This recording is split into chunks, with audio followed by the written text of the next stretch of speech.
This show is brought to you by our friends at bayphoto.com. Head over after the show to print something amazing. Be sure to check out their specials at bayphoto.com/specials. Our next one, this is from Kiran. Let me try zooming in a little bit more. Yeah, what are we looking at on the lower left corner? What is that? I'm not entirely sure. It's sort of interesting. I can't quite figure it out because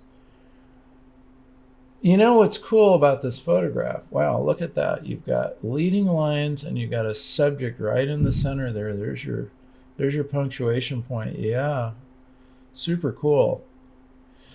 And you really, the leading lines make you look. It's interesting how they work, right? They're just leading you right to that punctuation point. If you didn't have that, it would be a ho-hum. But because you've got that person standing there, you've really composed an interesting photograph. I don't quite understand what we're seeing on that left-hand orange stuff, because it looks to me like, if I go up close, it's sort of cutting into the bottom of the train, which I don't totally understand. Yeah, unfortunately, the quality of the image itself, and that's not saying like the image they took, but what was posted online is a little rougher. So it's where kind we're of looking hard to at see. By the time we look at it posted, and then we're now broadcasting it, it's gone through a lot of layers of downgrade. So anyway, I'm not going to get involved in that. I would have to take a look at the actual photograph and see if maybe it would tell me a little bit more of the story, or perhaps get rid of it. It does pull my eye over there. See, that's why I'd kind of be in favor of getting rid of it. You could do that in post very easily. It's kind of interesting because there's sort of an orange thing there, but it does kind of, you see, it just pulls my eye away from the main point of this photograph is your leading lines of the train going to the guy standing there. And I would just stick with that. Think of it as words. If you're telling somebody, hey, look here, look there. Okay, look here, look there. Look here, look there. Well, wait a minute, where? Here or there? Give them one thing to do. People, respond well when they have one thing that they should be doing. That's why we say, when you're putting an ad together, for instance, you give a call to action. Do one thing. What do you want me to do? Don't like, hey, subscribe and then buy this and do that. We make that mistake all the time. Give people one thing to do, right? And it simplifies and it makes it easier for them to comply with what you want. So, it's you go with what your eye is telling you, and boom, you can have that really great photograph. Okay, good. So who is next? We've got, this is from Grace, and she put for her caption, North Beach walkabout. My first thought was to turn this into a black and white to enhance the shadows. Yeah, I would agree with that, Grace. And I probably walked by this particular church here. Yeah, okay, great. As far as geometric forms, let's get a center of interest, though. Okay, a person would be perfect, or a dog, some life form that's like your center of interest against this geometry would make it, a full story. So you've heard me say this, just be patient or walk into the frame yourself. You could even be standing looking at it, we could see you silhouetted, for instance, which actually could be very effective because we're already kind of looking at, like you said, a black and white. So, just think about different ways that you could put that extra bit into your frame. And a lot of times it is just about waiting. Okay, who is next? We got time for a couple more. All right. So this was kind of an interesting discussion that was kind of brought up. So if people are involved, they'll probably know that a big topic recently has been the concept of AI art. So art that's kind of taken. And so somebody had been experimenting with that, and they were kind of wondering about a conversation related to it. And we don't have to get like super deep into it now. Yeah. But I know that, there's a lot of issues with like, the AI, the way that these programs work is they literally take from other artists. So it is really stealing and such. But one of the things that I see a lot of my friends, and this leads into the next photo I want to bring up, is the idea that like, photography is art, and art at its core is about communication. Yeah. And what can an AI do to communicate? So, you can see something like this and maybe it's interesting, but there's no communication going on here. Yeah. As opposed to now here, our friend Ram Pariv has put up this image, and I just kind of think about how, like, this is really cool. It looks like you've got 3 images. And even though it may not be what, like, your preference, a lot of people may not like this as much. If an AI did it, it just wouldn't be anything.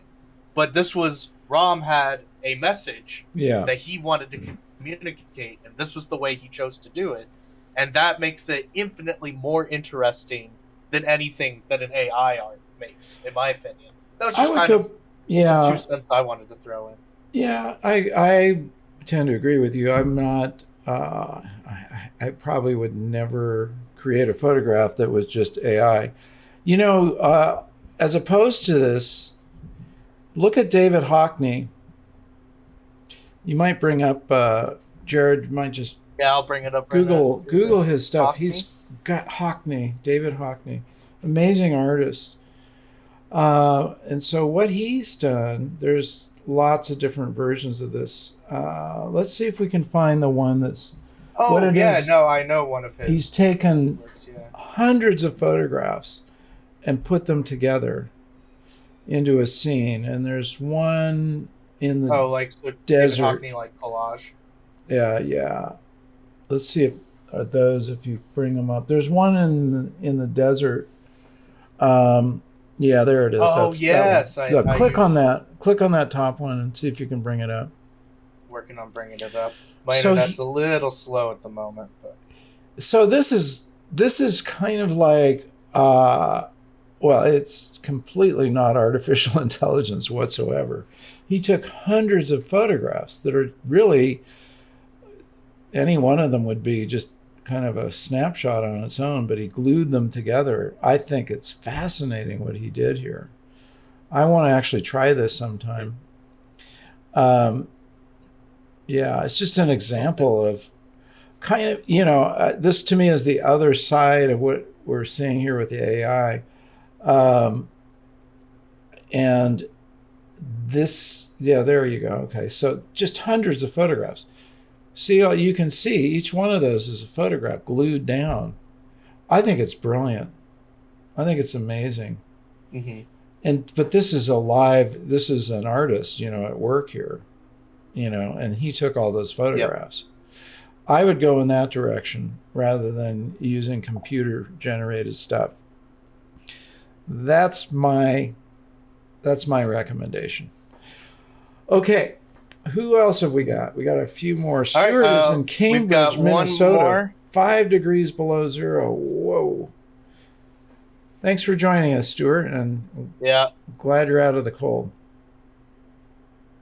All right, more. We've got one more going here, okay. And it is our good friend, Andrew.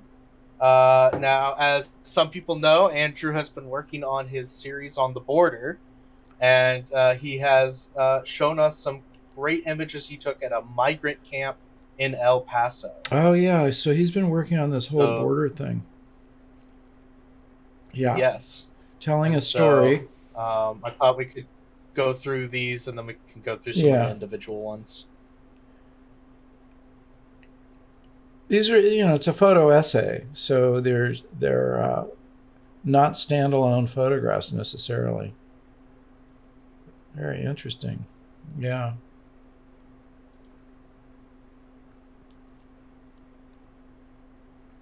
Okay. Yeah. Uh-oh. There we go. Yeah.